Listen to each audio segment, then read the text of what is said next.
Okay, we're going to go over the steps for completing your research paper. So first of all, the most important step is to actually pick a topic.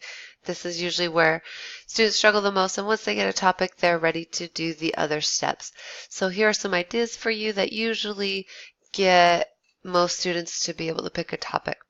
Popular choices range from a person or event in history, your favorite celebrity or music artist or band, a hobby or something you know a lot about, something you want to learn about, something you or someone you know deals with, like a disability or health issue. I've had students write on anxiety, depression, diabetes, all sorts of things that they might encounter, and pretty much every topic here that you see. So hopefully this helps you, and if you're still needing help coming up with ideas, contact me. The next step after you've figured out your topic is to conduct research.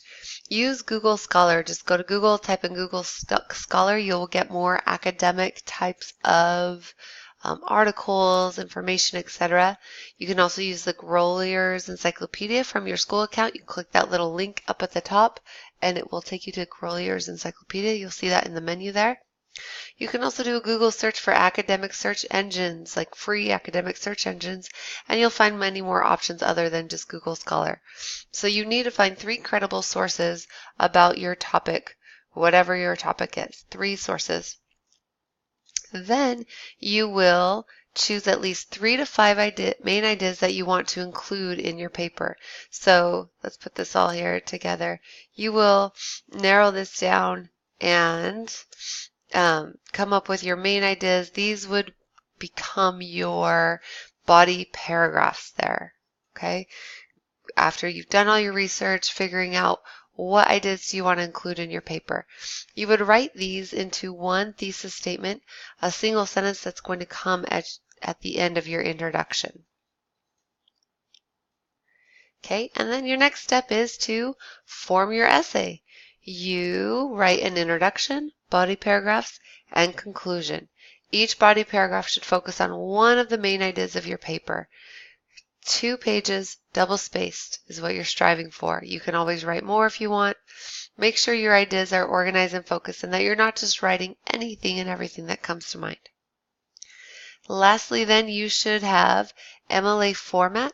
This is the #1 thing students lose points for, and it's actually the easiest thing to do because it doesn't have anything to do with your actual writing. It's just formatting, making sure everything is double spaced, all the same size font. You have a works cited. You've cited your sources. Okay, these examples and guidelines are posted in the course announcements and materials, and I've sent them in attachments via email. You can find them and reference them and make your essay look appropriate and get more points, easy points there. Okay, and lastly, you are going to complete these extra assignments for additional easy points, and these are worth a lot. And you'll notice you're not doing any extra work that you're not already going to do for your research paper. I'm just going to give you double points for doing it. Okay, these are very easy.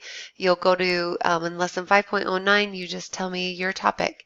In the next lesson, you tell me which 3 sources. You just copy and paste them there. Then you'll tell me at least 3 ideas you have for your research paper. And when you've come up with your thesis, your one main idea, you tell me that. If you can't find these drop boxes within the lessons, you'll go to Tools up at the top, click on Assignments, and you will find all of these drop boxes, and you will complete your research paper and these mini assignments. Please contact me for help. That is what you need to do.